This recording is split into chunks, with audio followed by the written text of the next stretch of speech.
Você está no canal Eu Estudo a Lição com o pastor Samuel Camilo. Hoje é sábado, dia 19 de outubro de 2024.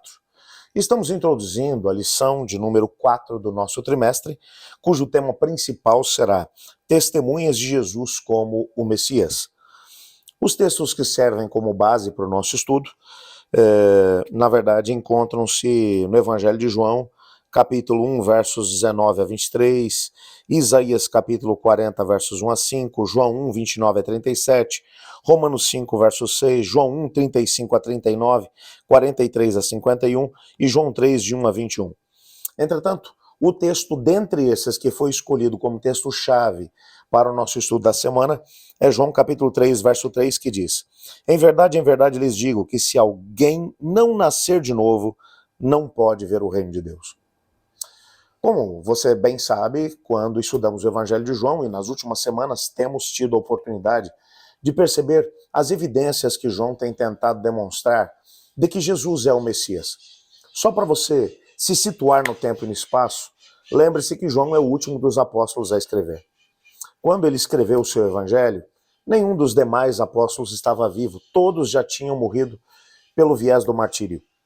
Entretanto, agora, quando ele vai escrever, um problema sério está tendo lugar na igreja cristã. Estamos falando aqui especificamente do gnosticismo.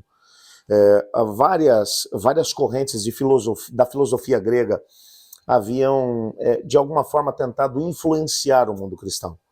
Imagine, por exemplo, que básico na filosofia grega é a ideia do dualismo. Ou seja, existe uma alma que é imortal e boa. Tudo que é etéreo está ligado ao mundo das ideias, é bom. Entretanto, aquilo que é mortal, o corpo físico, tudo que é físico é mal em si mesmo. Então, se o corpo é mal e a alma é boa, Deus não poderia ter se tornado homem, porque senão ele deixaria de ser bom, deixaria de ser perfeito. E então, o gnosticismo começou a trabalhar a ideia de que Jesus não poderia ter sido homem. E já nessa altura, algumas pessoas começaram a questionar o fato de que Jesus era Deus. Então, uma corrente do gnosticismo dizia que Jesus não era Deus. Outra corrente mencionava que ele, na verdade, não era homem. Ele parecia ser um ser humano, mas na verdade não era. João ele vai escrever o seu evangelho para poder dizer: Jesus é 100% Deus e 100% homem. A divindade e a humanidade de Cristo são tremendamente asseguradas no evangelho de João. Por isso, quando você vai olhar aqui para a forma como ele escreveu, ele vai utilizar alguns recursos da época dele para tentar provar que Jesus Cristo é Deus e que Jesus Cristo é homem. Para provar que ele é Deus, ele vai selecionar 7 sinais. Ele não vai chamar de milagres. Nós já vimos alguns deles aqui durante as primeiras lições desse trimestre.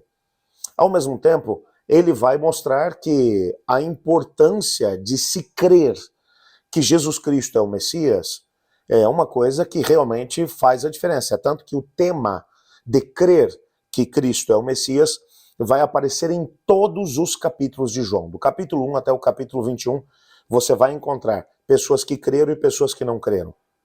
O prólogo, que foi o que nós vimos na lição da semana passada, vai mostrar a origem de Cristo Jesus, se é que podemos chamar assim. Jesus já existia antes da encarnação. Ele é um com Deus, eterno, o Criador de mundos, mas que se tornou um ser humano para salvar a humanidade. Tudo isso vai gerando testemunhos. João está tentando pintar um quadro para provar a sua tese. Jesus Cristo é 100% Deus e é 100% homem. Entretanto, agora, na lição dessa semana, nós teremos a oportunidade de poder entender algumas testemunhas visíveis e palpáveis de que Jesus é o Messias. Pessoas que creram e que deram o seu testemunho. Entre elas você vai encontrar o próprio João Batista. Por que João Batista é um personagem tão importante dentro do contexto do nosso estudo? A gente vai ver isso essa semana. Por que seu testemunho foi tão importante, apresentando Jesus como o Cordeiro de Deus que tira o pecado do mundo? 2 dos seus discípulos, André e João, que depois de terem ouvido o testemunho de João Batista, vêm até o Senhor Jesus e vão perguntar: mestre, aonde moras? e foram com ele, passaram com ele todo aquele dia e não deixaram mais de segui-lo. E o próprio testemunho de Nicodemos, que era um líder religioso, um membro do Sinédrio, uma pessoa que, apesar de ter ido buscar Cristo Jesus à noite, ele tem um testemunho muito forte. Na perspectiva dos próprios líderes religiosos, um testemunho inquestionável. Como esses testemunhos são importantes, por que eles são tão importantes? E como eles asseveram que Cristo Jesus realmente é Deus e homem. Bom, no estudo dessa semana, nós teremos a oportunidade de poder analisar tudo isso. João, ele vai até mesmo apontar para o testemunho do próprio Pai e para as Escrituras Sagradas que dão evidência da identidade de Cristo Jesus. A gente vai olhar esses detalhes durante essa semana. Mas, antes de mais nada, eu queria aproveitar e dizer para você que a gente está vendo tantas evidências de Jesus como o Messias. Eu queria que nessa semana você abrisse o seu coração para permitir que esses testemunhos dessas pessoas possam te impactar. E uma vez que você seja impactado pelo testemunho de João Batista, pelo testemunho de André, de João, pelo testemunho de Nicodemos, que você também se torne uma testemunha de Cristo Jesus. Ore a Deus, junto comigo agora, para que durante essa semana Deus abra para você as portas para que você possa testemunhar dessa fé para algumas pessoas no decorrer da tua semana. Para você testemunhar para, quem sabe, alguém do teu trabalho, na tua vizinhança, de que Jesus é o Messias. De que realmente ele é importante para a tua história, como ele mudou a tua vida. Pode ter a certeza de que esse testemunho poderá fazer toda a diferença. Esses indivíduos do passado, estou falando de João Batista, de João, de André, do próprio Nicodemos, quando eles deram esse testemunho lá atrás, talvez eles não imaginaram que esse testemunho poderia impactar tantas vidas como tem impactado no decorrer dos últimos milênios. Porque há quase 2000 anos atrás esses testemunhos aconteceram. E ainda hoje continuam influenciando pessoas.